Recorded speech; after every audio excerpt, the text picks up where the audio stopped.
لیے قرآن نے کہا انک لا تسمع الموتى. یہ تو دلیل میری ہے. یہ میری دلیل کس بات پر ہے کہ مردے سنتے ہیں؟ نہیں، میری دلیل اس بات پر ہے یہ آیت کہ مردے سنتے ہیں. تو دیکھو دلیل میری تھی، آپ یہ لے کے اڑ گئے، چوری کر گئے. یہ کہتے ہماری دلیل ہے کہ مردے نہیں سنتے. کہاں ہے ترجمہ اس کا مردے نہیں سنتے؟ کسی ایک عالم نے لکھے ہو اس کا یہ ترجمہ کہ مردے نہیں سنتے؟ مجھے بتاؤ. تمہیں پڑھا دیا جاہلوں کو کہ مردے نہیں سنتے، اس کا یہ معنی ہے. اس کا معنی ہے مردوں کو آپ سنا نہیں سکتے. کیا پڑھے اس کے؟ مردوں کو آپ زور سے کہو رہا تمہیں کو روزہ رکھا ہوا رات کو، روزہ تو چپ کر روزہ رکھا. ہمارے یہاں چپ کر روزہ جائز بھی نشیز میں ہماری. وہ تو حضرت مریم کے لیے تھا لم اکلم اليوم انسیا، میں آج نہیں بولنے کی کسی آدمی سے. وہ روزہ تو ان کا تھا، ہمارا روزہ تھوڑی ہے چپ کا. کیا اس کا معنی پڑھو پھر بعد میں. سنا نہیں سکتے. تو جب سنا نہیں سکتے تو معلوم ہوا سننے کی طاقت ان میں تھی. آپ نہیں سنا سکتے، ہم سنائیں گے. یہ دلیل تو ہماری ہے بھائی. کسی پتھر کو جو کہنا کہ آپ پتھر کو نہیں سنا سکتے، یہ تو کوئی بات نہیں. جس میں سننے کی صلاحیت ہی نہیں ہے اس کے بارے میں یہ کہنا کہ آپ نے یہ کام کر سکتے، یہ بھی کوئی طریقہ ہے. جہاں اس کے سننے کا موقع تھا لیکن ہم ان کی طاقت سے باہر تھا. جب پردہ ہو گیا، قبر ہو گئی بیچ میں، حائل ہو گئے بیچ میں، تو اب ہمارا کام سنانے جیسا ہوتا ہے عام وہ نہیں رہا، ہماری قدرت میں نہیں رہا. جو عام طریقہ ہے سنانے کا ہمارے اختیار میں نہیں رہا ہو. بس یہ بات فرمائی. اس لیے فرمایا کہ آپ نہیں سنا سکتے. پتہ لگا کہ سننے کی اہلیت ان میں ہے، صلاحیت ان میں ہے، ہمارے اختیار سے باہر ہو رہی ہے. زندگی کی دلیل ہے، سما کی دلیل ہے. یہ بے سما کی دلیل کہاں سے بنا لی جاہلوں نے؟ اجہل الناس یہ طبقہ ہے ہمارا. علامہ ابن تیمیہ نے رافضیوں کو لکھا کہ اجہل الناس ہے. وہ اپنی کتاب منہاج السنہ میں وہ جگہ جگہ لکھتے ہیں کہ سب سے زیادہ جاہل فرقہ شیعت کا ہے. میں کہتا ہوں سب سے جاہل فرقہ یہ غلام خانیت کا ہے. اس ہمارے دور کے اندر انہوں نے لوگوں کو جاہل بنایا اور بہت زیادہ جاہل بنایا، بہت زیادہ جاہل بنایا. ہر ایک کے ہاتھ میں چھوٹی چھوٹی حدیثیں دے کر اور قرآن سے ٹکرا دیا. نبی اور اللہ کی لڑائی کرا رکھی، قرآن کی حدیث کی لڑائی کرا دی، ختم کرا دی. یہ بہت غلط انداز ہے. تو انک لا تسمع الموتى نبی کو کیوں کہا گیا؟ اب یہ سوال ہے نا جی کہ آپ سنا نہیں سکتے تھے، کیا وہ قبرستان میں جا کے سنانے لگ رہے تھے ان کو؟ کیا خیال ہے؟ بات سمجھو نا آگے تھوڑی سی بات سمجھو.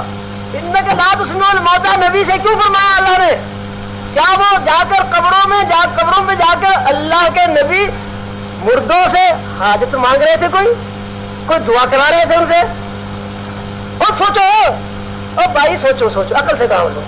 اللہ کے نبی کیا جا کر قبروں سے کوئی سوال کر رہے تھے، کوئی مانگ رہے تھے، کوئی دعائیں کرا رہے تھے؟ اللہ نے کیوں روکا ان کو؟ کیوں فرمایا کہ آپ نہیں سنا سکتے؟ یا وہ جا کر وہاں تبلیغ کر رہے تھے مردوں کو اور ان کو دعوت دے رہے تھے تکلمے کی، اسلام کی دعوت دے رہے تھے ان کو، جا کر وہاں قبرستان میں منبر بچھا کے تقریر کر رہے تھے، بات فرما رہے تھے؟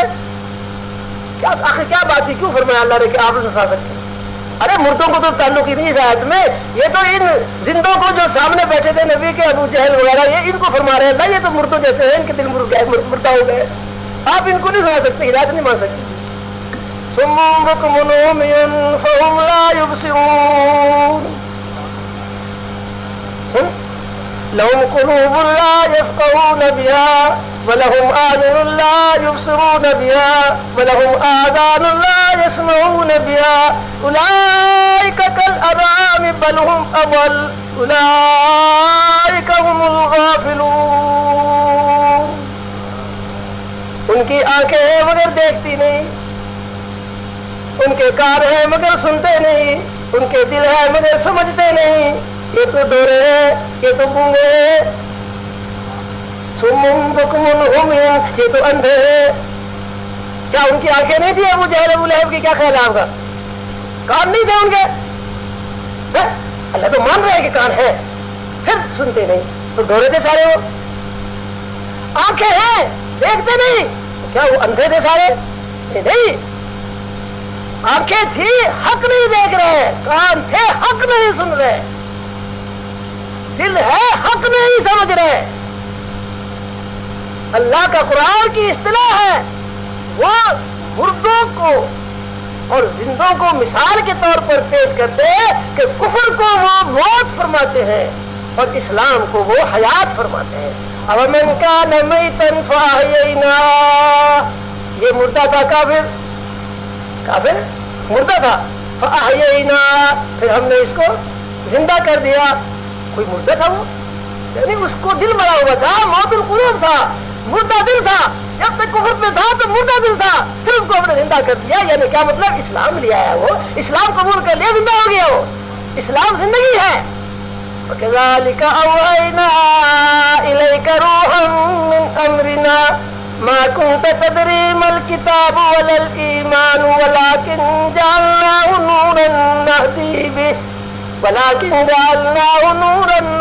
بِهِ مَن نَّشَاءُ مِنْ عِبَادِنَا إِنَّكَ لَتَهْدِي إِلَى صِرَاطٍ مُّسْتَقِيمٍ.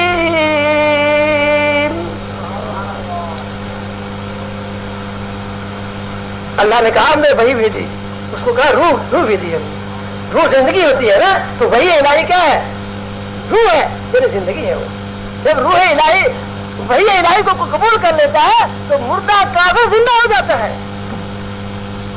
تو وہ مردہ اور زندہ جو ہے کافر اور مسلم کو کہہ رہے ہیں مومن زندہ ہے اور کافر مردہ ہے. اسی کو کہہ رہے ہیں لا تسمعوا الموتى. یہ جو کافر ہے یہ مردہ ہے، ان کو نہیں آپ سنا سکتے، یعنی ان کو آپ ہدایت کر نہیں سکتے. آپ کے قبضے میں ہدایت کرنا نہیں. ہاں آپ تبلیغ کر رہے ہیں، آپ دعوت دے رہے ہیں، آپ سمجھا رہے ہیں، یہ آپ کا کام ہے. لیکن آپ غمگین لوگوں کی کیوں نہیں ہدایت پر آتے؟ آپ کے بس میں یہ بات نہیں. آپ ان مردوں کو مسلمان نہیں بنا سکتے، ان کافروں کو.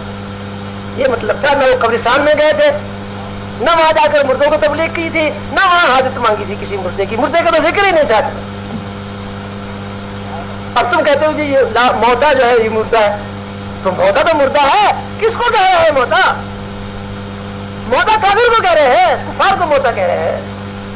تشبیہ کے طور پر موتا کہہ رہے ہیں. ہم نہیں کہتے تم تو میری بات سنتے ہی نہیں، حالانکہ سنتا ہوتا ہے، وہ کٹورا ہوتا ہے. مطلب یہ کہ میری بات تم نے مانی نہیں، قبول نہیں کی، تو تم نے نہیں. میں تمہیں بہت سمجھایا تھا، تم نے میری بات سنی نہیں. جب کسی کو نصیحت کرتے ہیں کوئی قبول نہیں کرتا تو آخر میں کیا کہا کرتے ہیں؟ خرابی جب پیدا ہو جائے تو کہتے ہیں میں نے تمہیں کتنی دفعہ سمجھایا، تم نے میری بات ہی نہیں سنی. تو کیا مطلب ہوتا ہے اس کا؟ برا ہوتا ہے وہ سنی نہیں سن کر انسنی کر دی، قبول نہیں کی، یہ مانا ہوتا ہے. تو آپ کو فرمایا گیا کہ آپ کا سنانا ان کو فائدہ نہیں دے رہا، لیکن آپ غمگین نہ ہو، آپ کے اختیار کی بات نہیں ہے، آپ پر اس کی کوئی گرفت نہیں ہے. لا تسمعوا الموتى، آپ کے قبضے میں نہیں. یہ معنی ان آیتوں کے ہے. ایک آیت ہو چاہے 1000 آیتیں ہو، یہی مطلب نکلے گا. اور پھر عجیب بات یہ ہے کہ جب ہمارا اتفاق ہو چکا تھا اس مسئلے میں، اس کو کیوں توڑا گیا؟ اس کو کیوں بحث بنایا گیا؟ اور کیوں اس کو تقریروں میں لایا جا رہا؟ اور ہمیں تقریر جوابی کرنی پڑتی ہے.